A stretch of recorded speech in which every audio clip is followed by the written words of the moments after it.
Okay, let's unpack this. Have you ever found yourself, scrolling endlessly online, feeling super connected to everything, but then, I don't know, a strange sort of loneliness creeps in? Or just detachment from your everyday life? That disconnect. Yeah, it's this weird modern paradox, isn't it? Anyway, today we're doing a deep dive into how our digital lives might actually be changing who we are. And we're looking at it through a pretty surprising lens. The 20th century philosopher Martin Heidegger. Yeah, it's fascinating, actually, how these older philosophical ideas can shed so much light on our very modern problems. We're drawing insights today from a recent academic paper, Being in the Digital World, a Heideggerian perspective, and also the overview of his work from the Stanford Encyclopedia of Philosophy. Right. So our mission here is basically to pull out the key takeaways from these sources, hopefully give you some real aha moments about how technology might be impacting your identity, your sense of reality. You might look at your phone a bit differently after this. Let's hope so. So let's start with the obvious, maybe. The digital revolution, it's changed everything. We've got instant information, communication across the globe, social media, websites, apps, all of it. Absolutely. Fostering global communities, changing education. On the surface, it looks like pure progress. It does, yeah. But there's this shadow side, like you said. Our sources talk about a paradoxical scenario. We're more connected technically, but people often feel marginalized or detached within that digital space. Right. Digital estrangement, they call it. Exactly. And that can actually hit our well-being maybe even harder than regular loneliness, because there's this expectation of connection that often isn't really met authentically. That's a really sharp point, and this is where it gets super interesting for me. This idea of the fragmentation of self-identity. Like you've got your physical self right here, right now, and then there's your digital persona, the one you kind of curate online. Yeah, the highlight reel. Exactly. And sometimes the energy we pour into that online self, it feels like it can overshadow our actual lived experience. Like tech offers this easy escape, this ephemeral refuge from real life stuff. That's a great way to put it, an ephemeral refuge. And Heidegger actually gives us a concept for this, sort of thinking that fuels it. He calls it calculative thinking. Calculative thinking. Okay, so not just math. No, it's broader. It's a way of thinking that prioritizes efficiency, utility, getting things done, over depth, over real understanding, over authenticity. Ah, okay. Like finding the quickest route, the best filter. Precisely. Digital tech really fosters that. Quick answers, efficient processing, but it can lead to a kind of superficial language, maybe less self-reflection. And the surprising thing is this way of thinking, while useful sometimes, can end up creating a more superficial digital self. Makes sense. So let's back up a bit. Who was Martin Heidegger? Why are his ideas suddenly so relevant now? Right. Well, he was a huge figure in 20th century European philosophy. His main work, Being and Time, was massively influential across loads of fields. And his big question was about being. Yeah, the question of being. Basically, what does it mean to be? What's the meaning of existence? Okay. Now, we should probably mention there's controversy around Heidegger, right?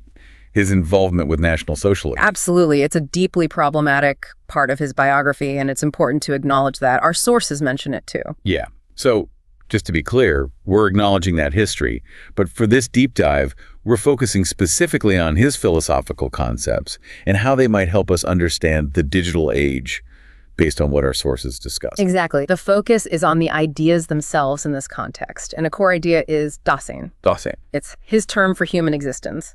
And the key thing is, it emphasizes that we are always already in the world. It's not just, I think, therefore I am. It's more like, I am in the world, engaging with it. Being in the world. Right. Our very being is shaped by our context, our relationships, our practical involvements. We're not just isolated minds. We're fundamentally woven into our surroundings. The aha moment is realizing your sense of self isn't just internal, it's out there in your interactions. So if our being is so tied to our physical world, what happens when so much of our life moves online? Great question.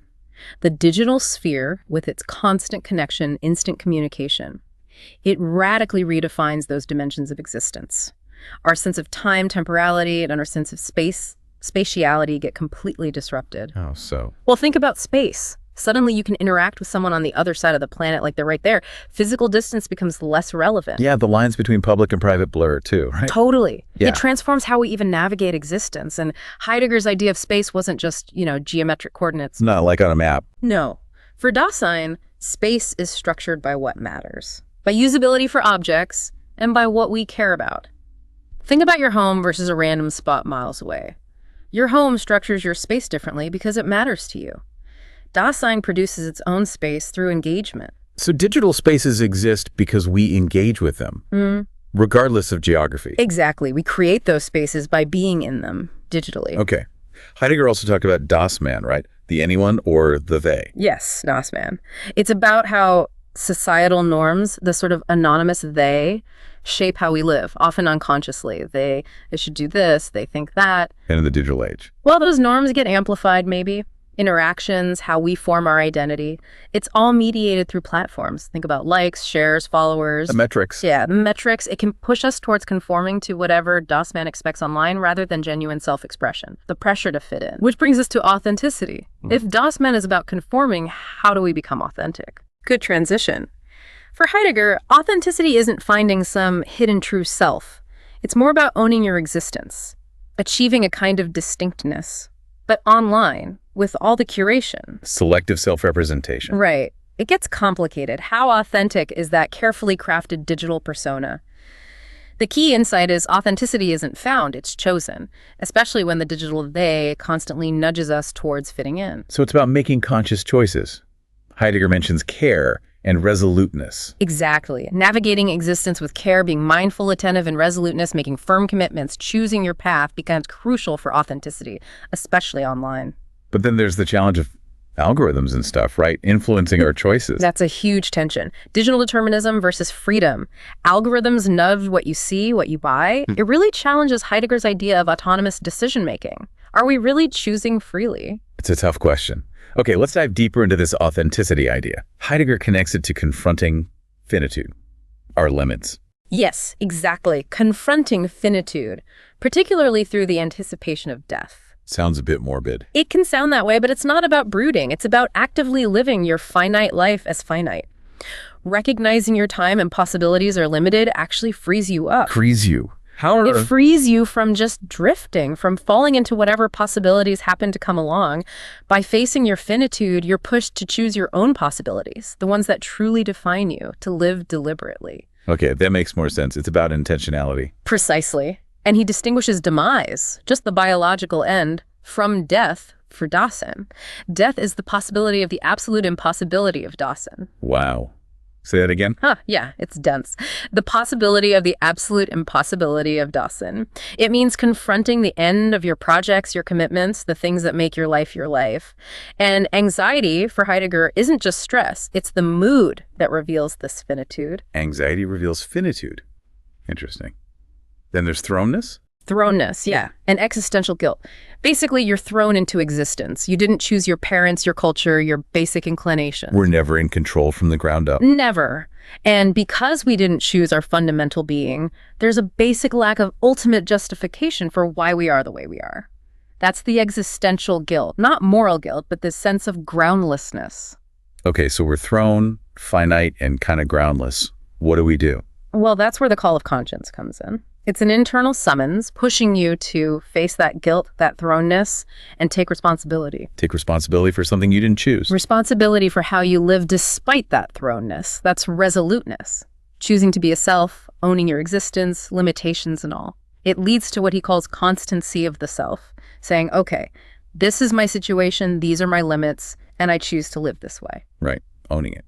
Now, how does time fit into all this? Temporality. Time is absolutely central for Heidegger.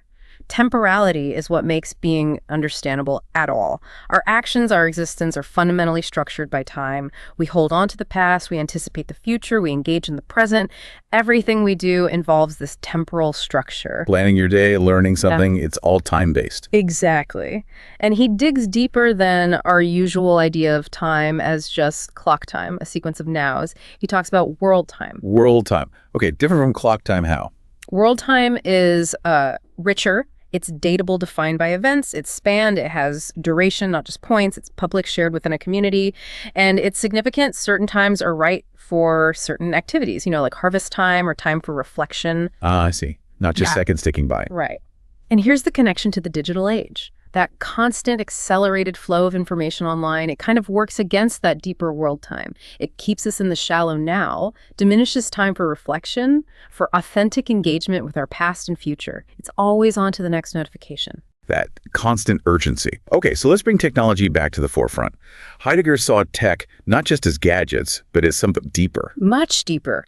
He saw the explosion of devices as almost superficial. The real issue was a fundamental shift in our understanding of being itself. For him, technology isn't just a tool, it's a mode of revealing. A mode of revealing. That's right. What does that mean? Like it shows us the world in a certain way. Exactly. It compels the world and ourselves to show up in a specific way. It's not neutral. That's a huge critical distinction. Okay, so what is this technological mode of revealing? He describes it with a few characteristics. One is the mood, a kind of profound boredom, not sleepy boredom, but this restless need for constant diversion where things only matter temporarily. Endless scrolling. Kind of. And then the way things show up as bestand. Resource, or maybe better, standing reserve, or stock. Stocked like inventory. Yes. Everything, even nature, even people, becomes viewed as replaceable, substitutable items in an inventory, available for use. Your contacts list, apps on your phone, Right. Units of stock. Wow, that's bleak. It is, and this inventory is organized by what he called das Gestell, the enframing. It's the underlying system, the logic that demands everything be ordered, optimized, made available, set on call for maximum efficiency and use. The drive for optimization. Yeah. Maximum output, minimum input. Precisely. It creates endless options, but maybe without real commitment. It's this invisible framework pushing us to view and treat everything as manageable stock. So what's the danger here, according to Heidegger? The danger is that this way of revealing, seeing everything as stock, driven by efficiency, pushes out other ways of being. Yeah. Practices that resist efficiency, like deep friendship, quiet contemplation, just appreciating nature for itself. They'll get sidelined. They get sidelined or they get reinterpreted technologically. Friendship becomes networking for gain. Nature becomes a resource dump or a backdrop for a selfie, a petrol station, as he put it. A petrol station. It is. And the deepest danger, perhaps, is that it blocks us from other understandings of being. It reduces everything to intrinsically meaningless resources, just waiting to be used. Everything becomes a mere option, losing its weight, its importance beyond our immediate whim. So we lose meaning. Yeah. Because everything's just potential stuff to use. That's the core of the danger. When everything is just flexible stock, the ground for deeper meaning starts to erode. Nothing really calls to us or demands anything from us. Okay, so is there a way out? Did Heidegger offer any alternative? He did gesture towards something beyond metaphysics, beyond this purely technological understanding. He spoke of needing a more receptive stance towards being. Receptive, like listening. Kind of. Less imposing our will, our drive for efficiency, and more letting things show themselves. It involves reawakening what he called the sacred. The sacred, like religion. Not necessarily institutional religion, more like recognizing something that makes demands on us, that calls us to something higher than just satisfying our whims or optimizing everything, something that commands respect in its own right. Okay, and this connects to poetic dwelling. Yes, poetic dwelling is his idea of living differently, living intimately tied to a specific place, Right. participating in caring for it, conserving it, experiencing a kind of fundamental gratitude for existence rather than just seeing resources everywhere. Living with the world, not just on it. Beautifully put, it's a profound shift away from the calculative mindset. And the fourfold fits in here. Earth, sky. Right, the fourfold earth, sky, mortals, and divinities, or the sacred. For Heidegger, these aren't separate things, but four interconnected dimensions that come together to define a place, a world. It's a relational view. Relational. Yeah, everything's meaning comes from how it fits together within this fourfold structure of a particular place. It's an alternative to seeing things as just isolated objects or resources. It's about belonging, about mutual fittedness, seeing the connections. Wow. Okay. So we've gone from that feeling of digital weirdness all the way through design, calculative thinking, the dangers of seeing everything as stock, and landed on poetic dwelling and the fourfold. That's quite a path. It is. Heidegger offers a challenging, but potentially rewarding way to rethink our relationship, not just with technology, but with existence itself. It really makes you think. So maybe the final thought for you listening is this. Given how deeply tangled we are with our digital tools and platforms, how can you cultivate maybe a little bit of that poetic dwelling in your own life? How can you step back, even slightly, from purely calculative thinking and engage more deeply, more meaningfully with your immediate world, with your authentic self, whatever that means for you? Yeah. How do you find that deeper engagement amidst the clicks and scrolls? That's definitely something to mull over. A great place to pause and reflect on your own relationship with technology. And maybe find a bit more poetry in your dwelling.